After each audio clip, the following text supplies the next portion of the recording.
Assalamualaikum warahmatullahi wabarakatuh.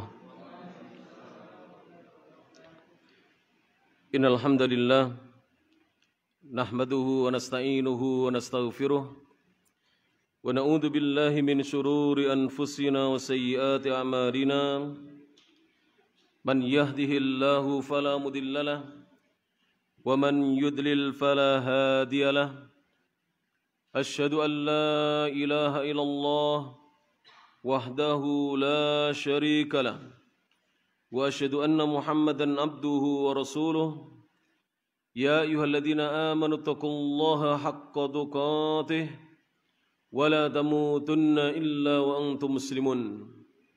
Ya ayyuhan nasu taqu rabbakumul ladzi khalaqakum min nafsin wahidah wa khalaqa minha zawjaha وبث منهما رجالا كثيرا ونساء واتقوا الله الذي تساءلون به والأرحام إن الله كان عليكم رقيبا. يا أيها الذين آمنوا اتقوا الله وقولوا قولا سديدا يصلح لكم أعمالكم ويغفر لكم ذنوبكم ومن يطع الله ورسوله فقد فاز فوزا عظيما. أما بعد فإن أصدق الحديث كتاب الله وخير الهدى هدى محمد صلى الله عليه وعلى آله وسلم وشر الأمور محدثاتها فإن كل محدثة بدعة وكل بدعة ضلالة وكل ضلالة في النار. Jamaah kajian rahimani Allah wa iyyakum. Kita lanjutkan khataman kitab kita dalam pembahasan kitab As-Sunnah Al-Mansiyah, sunnah yang terlupakan. Jadi kitab ini memuat beberapa sunnah Nabi SAW yang dilupakan oleh sebagian umat Islam. Jadi sebagian umat Islam melupakan sunnah yang mulia ini. Tentu sebabnya banyak. Ada yang sudah mengetahui sunnah-sunnah tersebut, namun sengaja tidak mau mengamalkannya. Yang akibatnya mereka menjadi lupa dengan sunnah tersebut. Ada yang sunnah-sunnah yang ada di kitab ini memang betul-betul belum diketahui oleh sebagian kaum muslimin, sehingga mereka pun tidak mengamalkan sunnah-sunnah tersebut. Dan ini yang terbanyak di antara kaum muslimin. Mereka belum mempelajari sunnah-sunnah yang ditulis dalam buku kitab ini atau buku ini. Maka dari itu dituliskan beberapa sunnah. Dan ini jilid yang pertama. Masih ada jilid yang kedua tentang As-Sunnah Al-Mansiyah. Adapun sunnah-sunnah yang banyak dikerjakan tentu tidak disebut di kitab ini. Karena alhamdulillah kaum muslimin masih senantiasa mengerjakannya, istiqomah mengerjakannya. Pembahasan yang berikutnya, sunnah yang keenam, as-sadisu, adalah sholatur raq'ataini. Sunnah untuk mengerjakan sholat 2 rakaat. Inda taubati, ketika bertaubat minadz dzambi, dari dosa. Jadi apabila seorang muslim dia terlanjur berbuat dosa, kemudian dia ingin bertaubat, maka disunnahkan baginya untuk sholat sunnah 2 rakaat. Disebutkan dalam hadis Nabi SAW, an Abi Bakrin As-Siddiq, dari Abu Bakar As-Siddiq, Abdullah bin Abi Quhafah, Uthman radhiyallahu anhuma. Dari Abu Bakar As-Siddiq, dan nama beliau adalah Abdullah. Dan masih banyak kaum muslimin yang tidak mengetahui nama aslinya Abu Bakar. Jadi Abu Bakar bukan Abu Bakar ya, Abu Bakar. Abu Bakar adalah kunyah untuk seorang sahabat yang bernama Abdullah.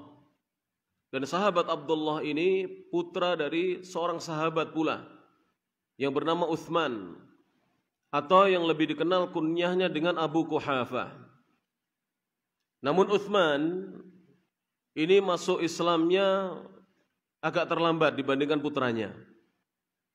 Jadi Uthman, ayahanda Abu Bakar, ini masuk Islamnya agak terlambat dibandingkan putranya, dibandingkan Abu Bakar Siddiq radhiyallahu taala an. Dan Abu Bakar Siddiq sebagaimana kita ketahui para jemaah yang rahmati Allah Subhanahu wa taala, disebutkan oleh sebagian ulama, kalau tidak salah di antaranya Imam Ahmad bin Muhammad bin Hanbal rahimahullah, bahwa beliau ini memiliki riwayat hadis sebanyak 500 riwayat hadis Abu Bakar Siddiq. Makanya lumayan sering disebut namanya dalam periwayatan hadis Abu Bakar ini. Sekitar ada 500 hadisnya beliau radhiyallahu taala anhu. Dan memang beliau belum tergolong 7 periwayat terbanyak yang meriwayatkan hadis-hadis Rasulullah sallallahu alaihi wasallam.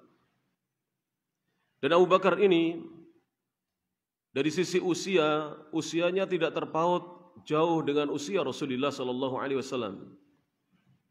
Rasulullah sallallahu alaihi wasallam dilahirkan pada tahun 53 sebelum Hijriah, adapun Abu Bakar Siddiq beliau dilahirkan pada tahun 51 sebelum Hijriah. Sehingga usianya beliau dengan Rasulullah sallallahu alaihi wasallam hanya terpaut 2 tahun. Radhiyallahu anhu wa ardahu. Jadi Rasulullah dilahirkan tahun 53 sebelum Hijriah, Abu Bakar Siddiq dilahirkan tahun 51 sebelum Hijriah.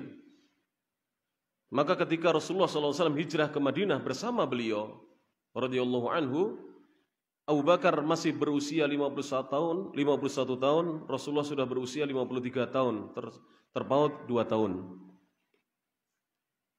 Dan sepeninggal Nabi SAW di tahun ke-11 Hijriah, beliaulah yang ditunjuk beliau ditunjuk menjadi pengganti Rasulullah SAW, menjadi khalifah. Oleh karena itu para ulama mengatakan beliau adalah khalifatur Rasul, khalifahnya Rasul, penggantinya Rasul SAW. Adapun Umar bukan khalifahnya Rasul, tapi khalifati Rasulillah SAW. Umar adalah penggantinya khalifahnya Rasulullah SAW. Penggantinya siapa? Abu Bakar. Dan Abu Bakar ini meninggalnya juga tidak beda jauh usianya dengan Nabi SAW, hanya beda bulan saja. Rasulullah meninggal di usia 63 tahun, Abu Bakar Siddiq juga meninggal di usia 63 tahun radhiyallahu anhu. Beliau sempat memimpin kaum muslimin, menjadi khalifah kaum muslimin selama 2 tahun 3 bulan. Jadi Abu Bakar ini memimpin kaum muslimin selama rentang waktu 2 tahun lebih 3 bulan.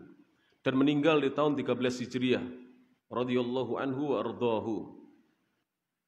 Dan beliau ini digelari As-Siddiq karena senantiasa membenarkan apa saja yang disabdakan dan disampaikan oleh Rasulullah sallallahu alaihi wasallam.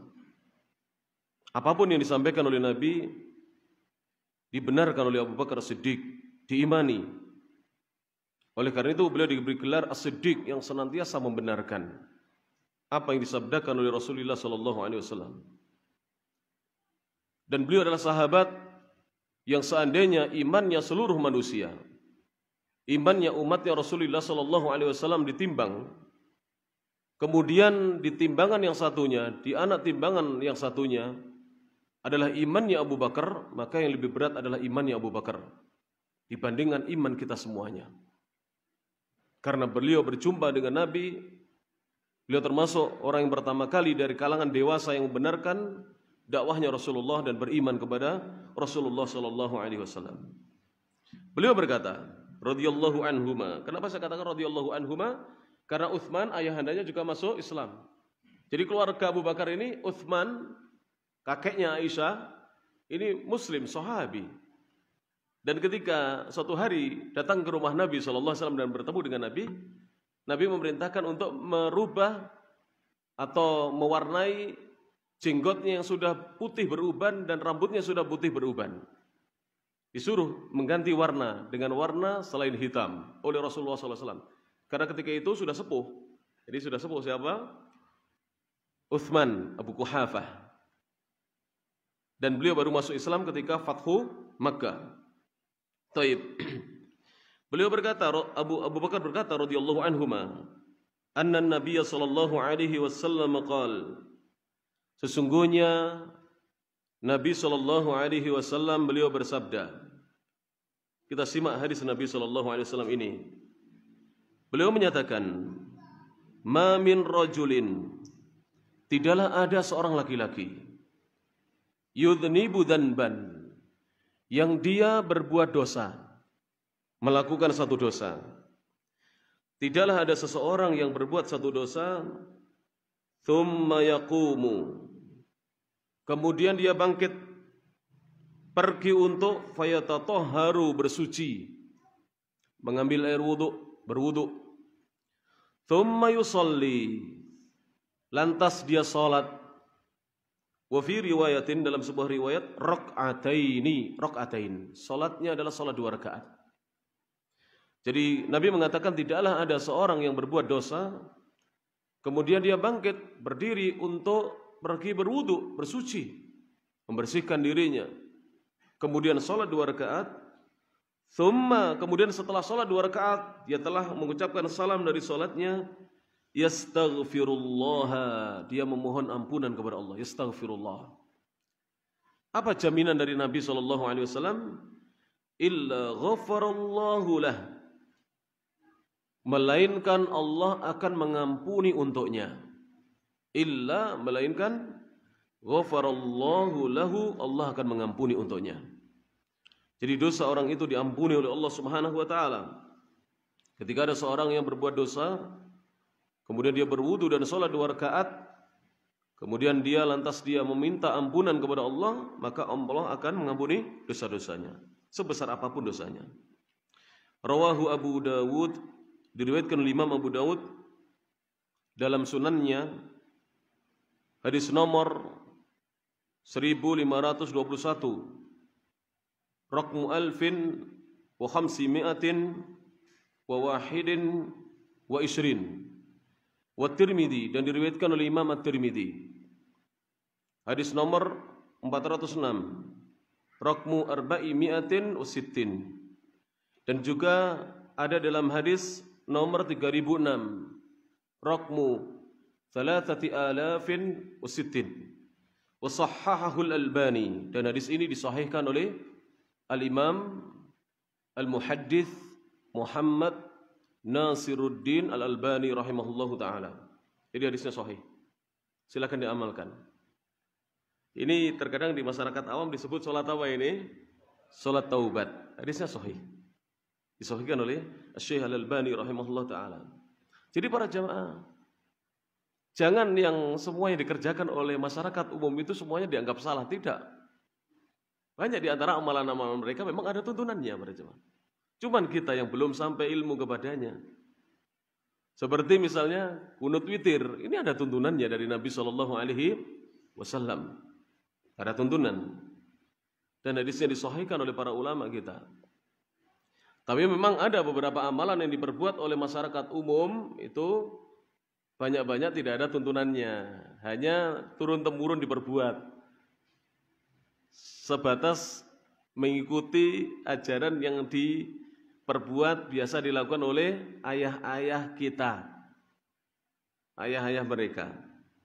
Tapi sholat taubat ada tuntunan dari Nabi SAW. Mudah-mudahan kita bisa melakukannya. Taib. Kemudian pembahasan yang ketujuh, poin yang ketujuh, as-sabi' istihbabu sholatir rak'ataini.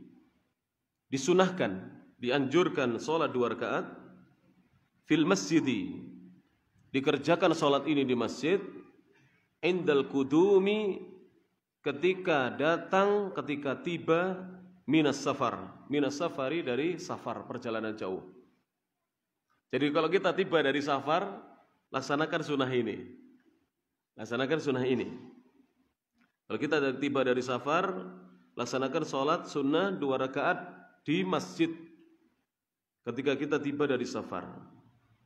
Dasarnya adalah hadis Rasulullah SAW an Ka'b bin Malik al-Ansari, dari sahabat yang mulia. Jadi hadis ini jalurnya dari sahabat yang mulia Ka'b bin Malik al-Ansari radhiyallahu anhu. Kalau Ansari berarti dari mana nih? Al-Ansari penduduk Sukanu Yathrib, penduduk asli Madinah. Jadi penduduk asli Madinah itu digelari Al-Ansari. Tapi sukunya ada sendiri, ada yang dari suku Al-Aus, ada yang dari suku Al-Khazraj, suku besar, dan dari suku-suku yang lain yang kecil-kecil. Namun ketika disebut Al-Ansari berarti asalnya adalah dari daerah Yathrib yang kemudian di zaman Rasulullah ketika beliau hijrah dinamakan dengan Al-Madinah An-Nabawiyah. Al-Madinah apa? An-Nabawiyah. Sekarang lebih dikenal dengan Al-Madinah Al-Munawwarah. Ini nama baru ini. Nama lama adalah sebagaimana disebutkan oleh Syekh Muhammad bin Shalih Al-Utsaimin, nama lama adalah Al-Madinah An-Nabawiyah, kota Nabi. Jadi asalnya adalah Al-Madinah, kota An-Nabawiyah, kotanya Nabi. Tapi sekarang lebih dikenal dengan apa? Al-Madinah Al-Munawwarah, kota Madinah yang penuh dengan cahaya. Tidak mengapa. Makkah juga Al-Munawwarah, sama Al-Munawwarahnya. Hanya saja Makkah lebih dikenal dengan Makkah Al-Mukarramah, Makkah yang dimuliakan oleh Allah Subhanahu wa taala. Saya doakan mudah-mudahan, aminkan ya. Ini Ramadan ini. Yang belum ada rezeki untuk pergi umrah dan haji, saya doakan mudah-mudahan semua yang hadir ini dan kaum muslimin dimudahkan untuk bisa sampai ke dua tanah suci. Amin ya rabbal alamin. Tidak usah mikir biayanya, perbanyak doa. Insya Allah apalagi di bulan Ramadan ini dimudahkan oleh Allah. Kita tidak tahu para jamaah. Mungkin di antara anak-anak kita ada yang sukses, kita diberangkatkan umroh, diberangkatkan haji. Atau mungkin saudara kita ada yang sukses, kita didaftarkan umroh, didaftarkan haji. Atau mungkin ada tetangga kita yang sukses, kita diberangkatkan ya. Insya Allah, tidak usah khawatir para jamaah. Nah, taib. Saya doakan mudah-mudahan ya, nikmat para jamaah. Jangankan antum tinggal di sana, sekedar di sana umroh saja beberapa hari, menginap di Makkah, bermalam di Madinah itu sudah nikmat sekali. Dan rata-rata jamaah umroh itu ketika hari kepulangan tuh malas untuk kembali ke Indonesia, Masya Allah. Karena sudah merasakan kenikmatan di tanah suci, terutama Madinah, nikmat sekali. Apalagi ketika berhaji atau berumroh bareng istri ya, pasangan tercinta, Masya Allah, nikmat sekali. Jalan berdua ke masjid, kemudian pulangnya jangan nyari makanan khas Indonesia ya, keliru itu. Ayo Pak nyari bakso, jangan, nyari makanan khas Turki, makanan khas India, makanan khas Yaman. Kenapa? Makanan khas Indonesia di sana sepo, tahu sepo? Tidak enak, bumbunya tidak pas. Bakso tapi anyep ya, tidak enak. Soto tapi tidak ada rasa soto khas Indonesia pada jemaah. Karena ramuan bumbunya beda. Ternyata saya tanya, pernah ada rumah makan Indonesia, saya tanya, ini siapa yang ngeracik bumbunya? Orang India, nggak bisa. Beda para jamaah. Ya. Soto Jawa sini timur dengan soto Makassar aja beda rasanya. Saya pernah tinggal di Makassar, belajar di sana, beda. Coto di sana bukan soto, coto Makassar. Beda para jamaah. Ya. Makanya kalau di sana nanti saya doakan antum, jangan nyari makanan khas Indonesia, keliru. Sudah bosan kita di sini makan bakso, soto, nasi pecel, nasi rames. Di sana itu cari makanan khas luar negeri. Makanan khas India ada, Turki. Masuk di Turki, kebabnya Turki itu zen, mumtaz. Ini belum buka ngomong makanan ini. Mumtaz ini bener. Saya aja kangen ini makanan kebabnya khas Turki. Masya Allah. Langsung diiris-iris itu daging ayamnya itu. Masya Allah rasanya. Kasih mayones, kasih apa. Masya Allah. Caos. Nikmat sekali para jamaah. Ya rahmati Allah Ta'ala. Baik. Panitia tolong nanti dalam 1 bulan harus ada suguhan kebab satu-satu ini. Gak apa-apa, yang murah-murah aja. Itu ada kebab 20 ribu berapa 6 biji nanti digoreng, nanti minimal satu-satu. Diplastikin ya, insyaallah. Pesan kebab. Saya perintahkan ini panitia ini. Ya, biar merasakan kebab. Paling enak itu menurut saya kebab Turki itu. Menurut saya pribadi. Kalau kebab Saudi setiap hari saya. Kebab Turki jarang-jarang. Nikmat di sana. Taib. An Ka'b bin Malik radhiyallahu anhu, beliau berkata, "Anna Nabiy sallallahu alaihi wasallam, sungguhnya Nabi sallallahu alaihi wasallam, kana dahulu idza qadima min safarin, idza apabila qadima beliau datang atau tiba min safarin dari safar. Safar itu para ulama berbeda pendapat para jemaah ya. tentang masafahnya, tentang jarak tempuhnya. Tapi pendapat yang pertengahan, safar itu kurang lebih 70 km. Itu pendapatnya Syekhul Islam, pendapatnya Syekh Abdul Aziz bin Baz rahimahumullah dan ulama-ulama yang lainnya. Tapi sebagian ulama ada yang berpendapat kurang daripada itu.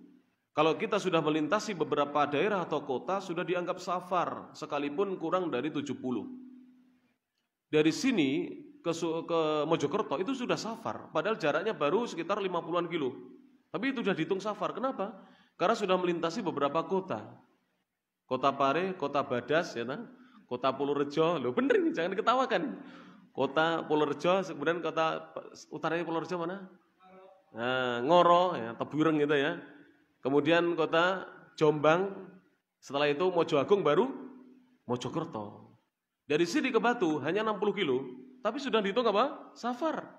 Coba dihitung dari Pare ini. Pare, kemudian Kandangan, kemudian Kasembon, kemudian setelah Kasembon apa?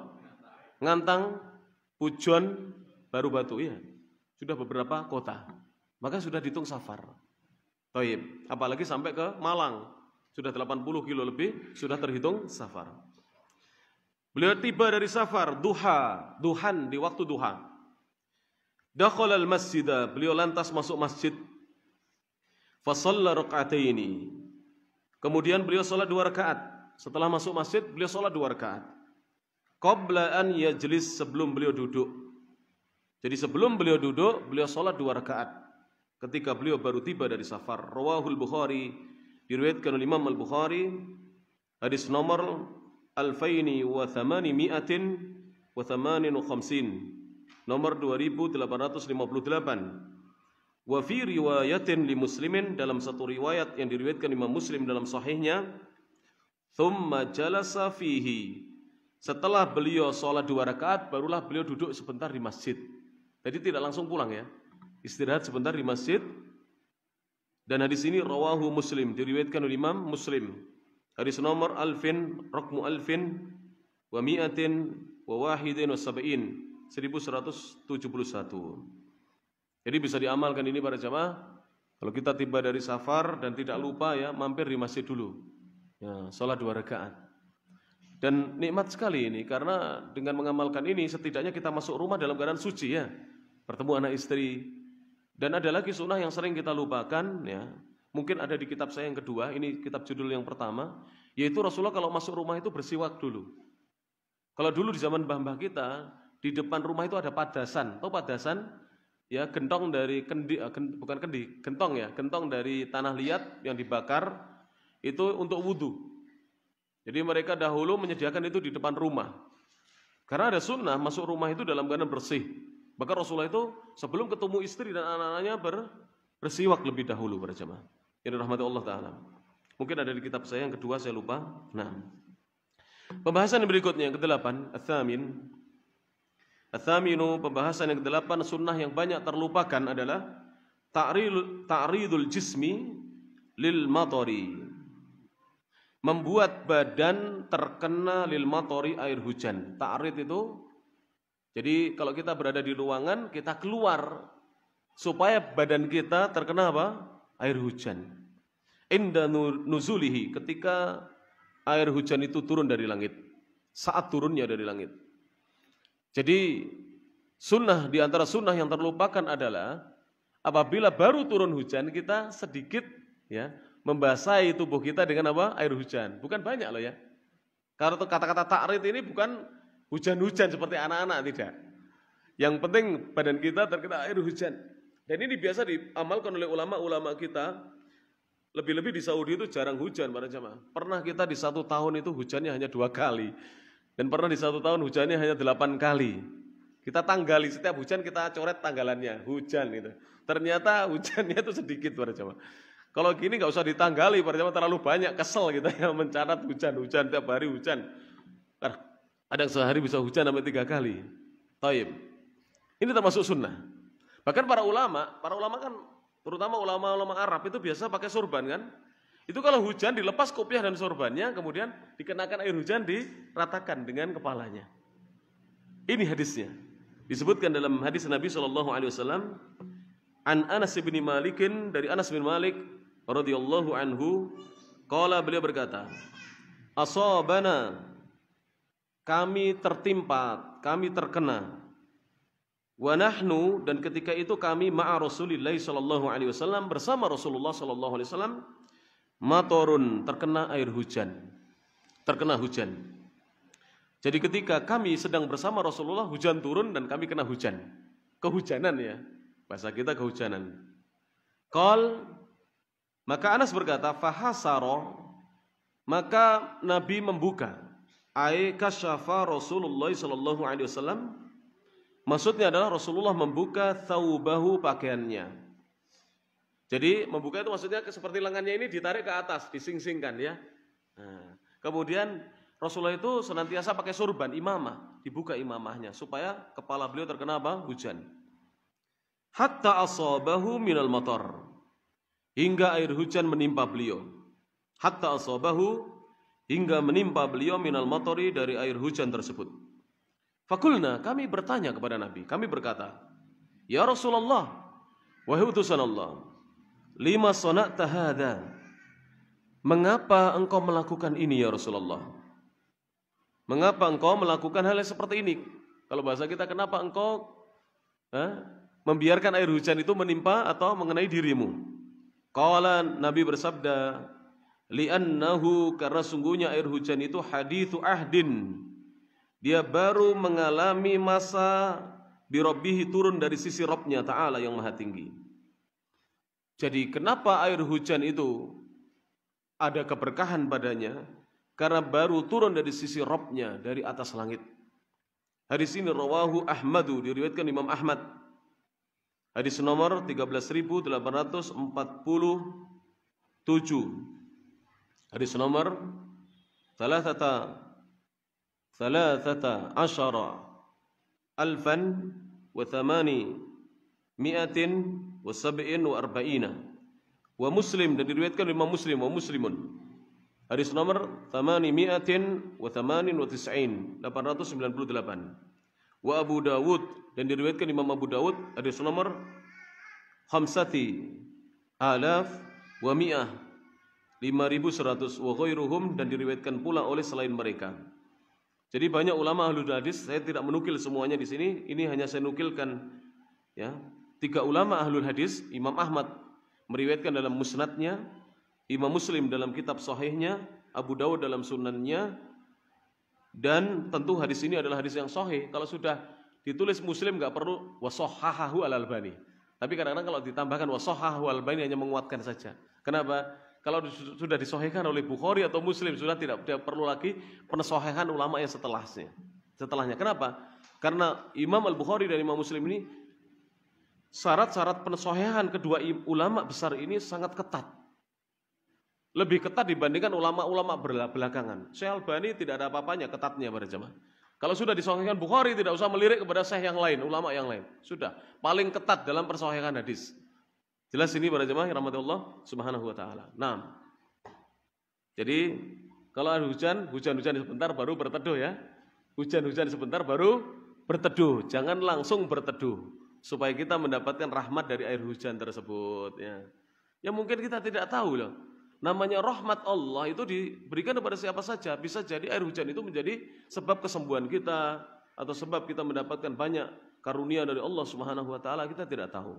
Nah, bab yang ke-9, at-tasi'u, yang ke-9, istihbabut takbiri lil musafiri, disunahkannya untuk bertakbir bagi musafir, idza ala, jika dia naik, au sa'ida, atau menanjak jalannya, wa tasbihi, dan disunahkan membaca tasbih idza nazal, jika dia turun. Jadi musafir, misalnya antum naik motor, jarak perjalanan 60-70 km di Indonesia ini, atau naik roda 4, atau naik kereta, atau naik apa saja, safar. Apabila jalanan itu menanjak naik, maka bertakbirlah, bacalah apa? Allahu Akbar. Kalau jalanan turun, ucapkan apa? Subhanallah. Pernah ditanyakan kepada sebagian ulama, bagaimana kalau jalanan itu datar, tidak naik, tidak turun? Ucapkan alhamdulillah. Zikirnya alhamdulillah, alhamdulillah, alhamdulillah, alhamdulillah, begitu. Sehingga sebenarnya musafir ini bisa banyak berzikir ya para jamaah ya. Bisa banyak berzikir. Ketika menanjak ya, jangan hanya menanjak begini, ucapkan Allahu Akbar, Allahu Akbar, Allahu Akbar. Turun subhanallah, subhanallah, subhanallah sambil berzikir. Taib. Disebutkan dalam hadis Nabi sallallahu alaihi wasallam, an Jabir bin Abdullah radhiyallahu anhuma. Dari Jabir bin Abdullah radhiyallahu anhuma, beliau berkata, kunna kami dahulu. Kalau disebut kami dahulu berarti para sahabat semuanya. Idza sa'idna, ketika kami berjalan di tanjakan, sa'idna itu naik, berjalan di tanjakan, kabbarna, kami bertakbir. Di Saudi Arabia ada tanjakan enggak? Siapa yang pernah ke sana? Ada tanjakan. Kalau melewati pegunungan, ini ada. Jadi kalau melewati pegunungan, jalannya juga nanjak, tapi tidak banyak, enggak sebanyak sini karena di sana bukan daerah apa?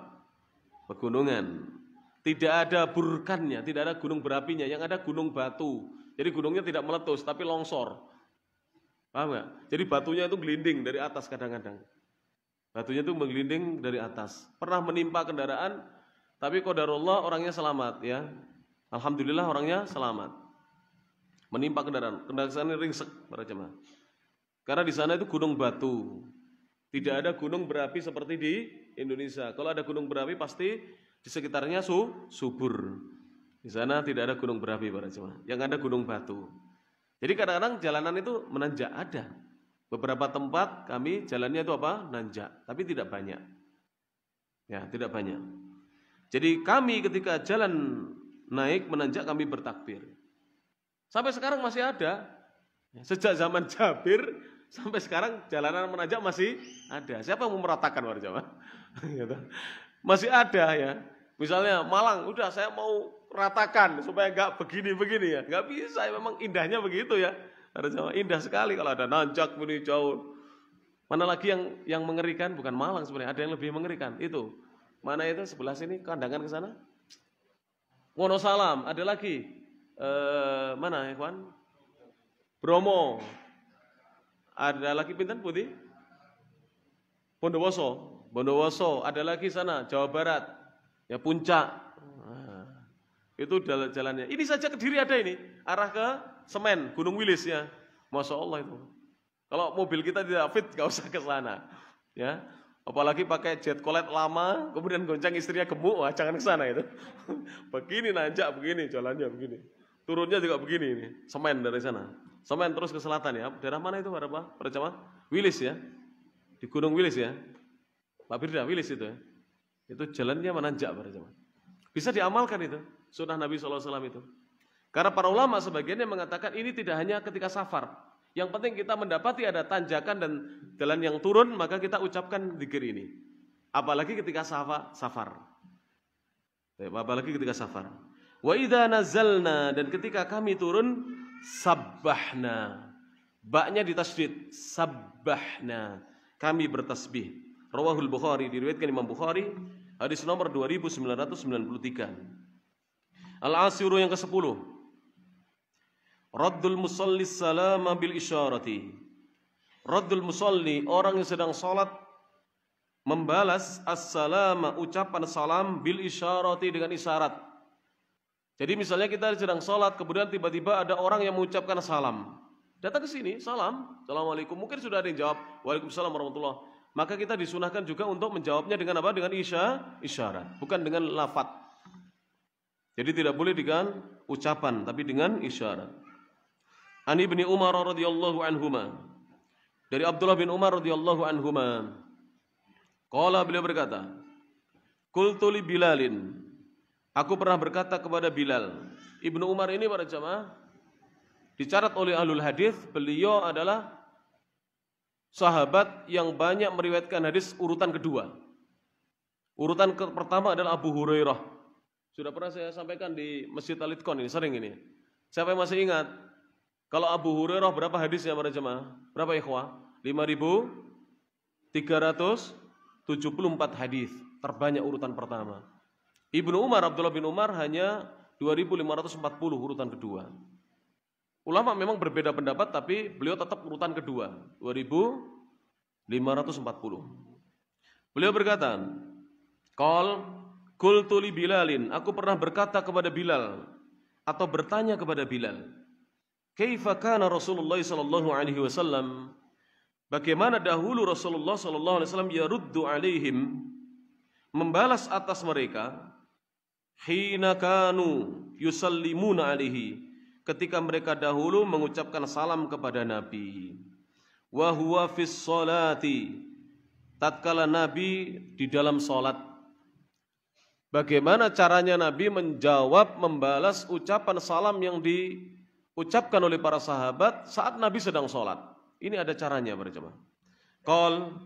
Maka Ibnu Umar berkata, Bilal berkata, ini yang bertanya Ibnu Umar ya.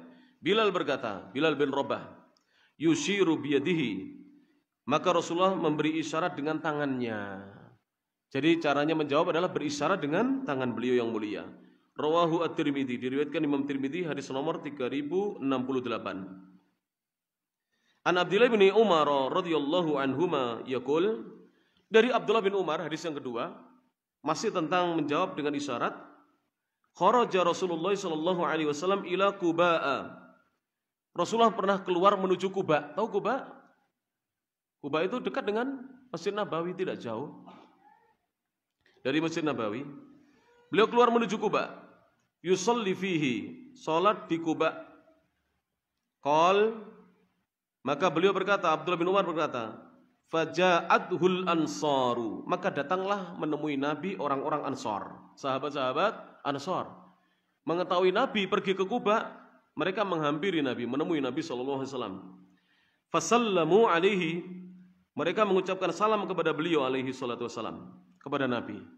Wa huwa yusalli, padahal Nabi ketika itu sedang sholat. Nabi sedang sholat. Para sahabat mengucapkan salam.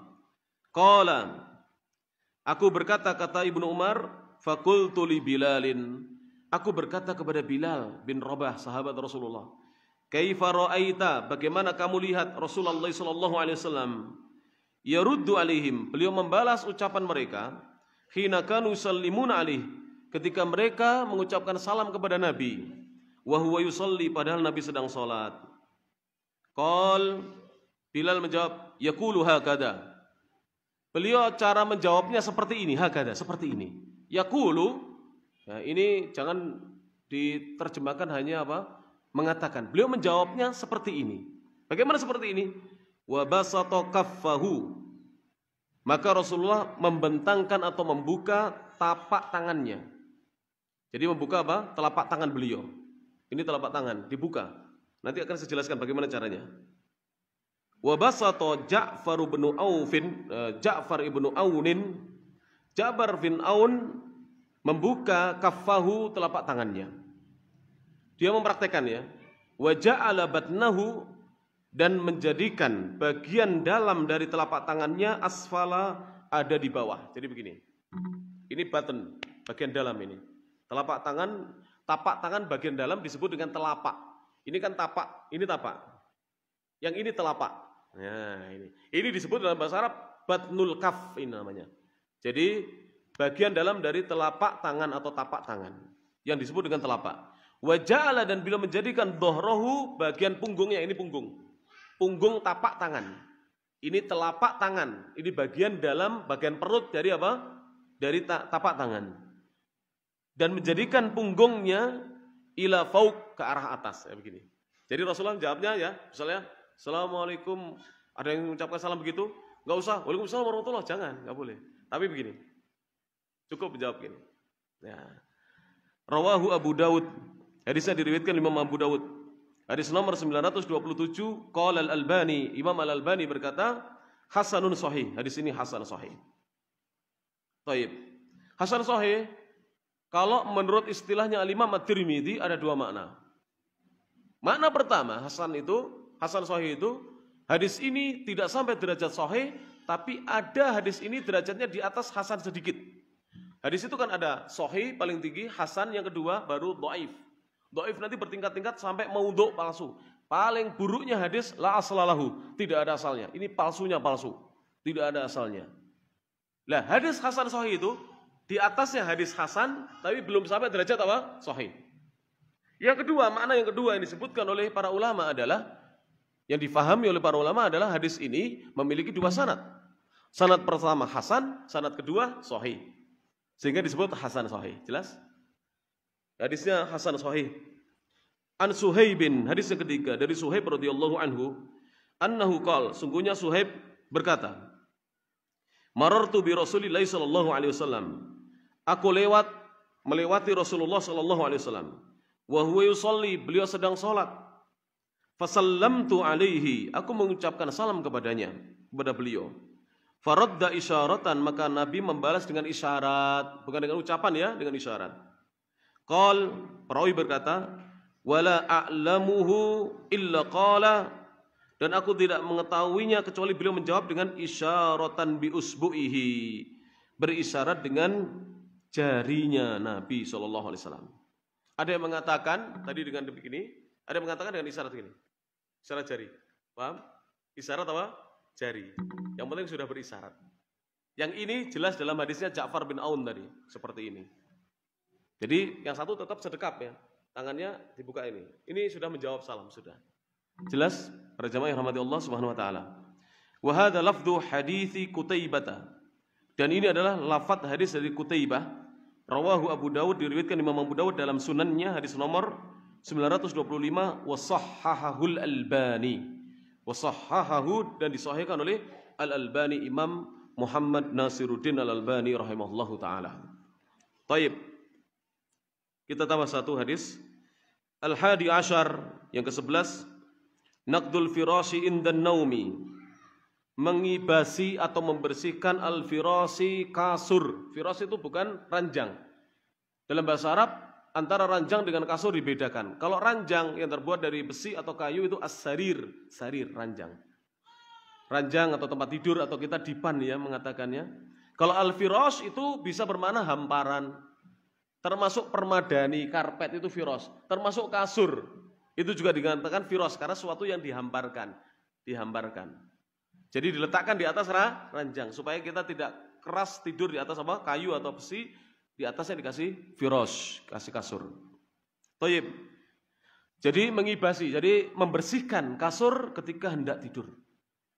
Disebutkan dalam hadis Nabi, An Abi Hurairah radhiyallahu anhu qala Nabi sallallahu alaihi wasallam, Nabi bersabda, "Idza awa ahadukum ila firashihi," apabila salah seorang di antara kalian menuju ke tempat tidurnya atau ke kasurnya, falyanqub firasahu, hendaknya dia mengibasi, membersihkan firasahu, kasurnya, bidakhilati izarihi, dengan bagian dalam dari sarungnya. Jadi mengebasi dengan sarung. Karena di Arab tidak ada penebah, tahu penebah? Lidi itu lah, lidi ya. Kita kalau di Indonesia kan pakai lidi ya. Di Arab tidak ada. Maka kita kadang-kadang di sini banyak nggak punya penebah kan? Bawa apa ya? Pakai sarung. Ambil sarung, dikibasi dengan apa? Sarung. Jadi dibersihkan dengan sarung. Thayyib. Fa innahu la yadri, karena sungguhnya dia tidak tahu ma khalafahu alaihi, apa yang dia tinggalkan di atas tempat tidurnya. Dan disebutkan oleh ahli kesehatan, saya pernah baca, tolong nanti dicek benar apa tidak. Seorang itu kalau tidur, dia akan meninggalkan keringat dan mikroorganisme yang mati dari tubuhnya. Jadi rontokan dari kulitnya ini yang sudah mati, ini tertinggal di apa? Kasurnya atau di apa lemeknya kasur itu apa namanya? Spraynya. Di spraynya tertinggal di situ. Maka ketika kita hendak tidur, itu hendaknya di apa? Mau tidur lagi hendaknya dikebasi lebih dahulu. Karena ini berbahaya untuk kesehatan kita. Dan biasa karena anak-anak kita sebelum tidur untuk apa? Mengebasi, untuk membersihkan tempat tidur mereka, spray dari tempat tidur mereka.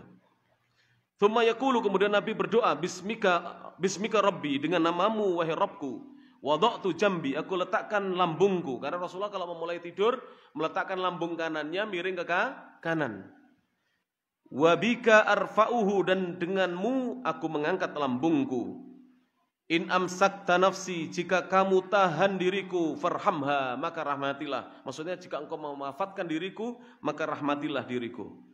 Wa in arsaltaha, jika engkau melepaskannya, maka, maksudnya membangunkan kembali di pagi hari, fafatha, lindungi dan jagalah diriku, bima tahfadhu bihi ibadaka sholihin, dengan apa yang engkau melindungi hamba-hambamu yang saleh. Rawahul Bukhari, diriwayatkan Imam Bukhari. hadis nomor 6320, wa Muslimun dan Muslim hadis nomor 2714. Demikian bisa disampaikan, mudah-mudahan bermanfaat. Akhirul kalam, dan ini khataman ya. Ini sebenarnya nggak terlalu cepat kita. Biasanya saya tapi hampir 1 jam. Kalau ini hanya 45 menit. Di Kediri kita sudah berapa tahun mengadakan, tapi karena pandemi ini kita tunda. Sekali duduk kita membaca hadis 24 hadis sampai 26 hadis. Ya agak kemeng sedikit, tapi nanti kalau antum sudah terbiasa itu ringan para jemaah. Ya. Karena di Saudi itu sekali duduk ya, itu bukan 24 hadis, itu bisa ribuan hadis dibaca. Sekali duduk sampai pantat kita ini rasa panas para jemaah. Ini. Jadi hadis seperti Sunan Abu Dawud itu hanya butuh waktu 8 hari. Sunan Abu Dawud setebal ini butuh waktu berapa? 8 hari. Mudah-mudahan apa yang disampaikan bermanfaat. Kurang lebihnya mohon maaf. Subhanakallahumma bihamdik, asyhadu an la ilaha illa anta astaghfiruka wa atubu ilaik. Wa akhiru da'wana alhamdulillahi rabbil alamin. Assalamualaikum warahmatullahi wabarakatuh.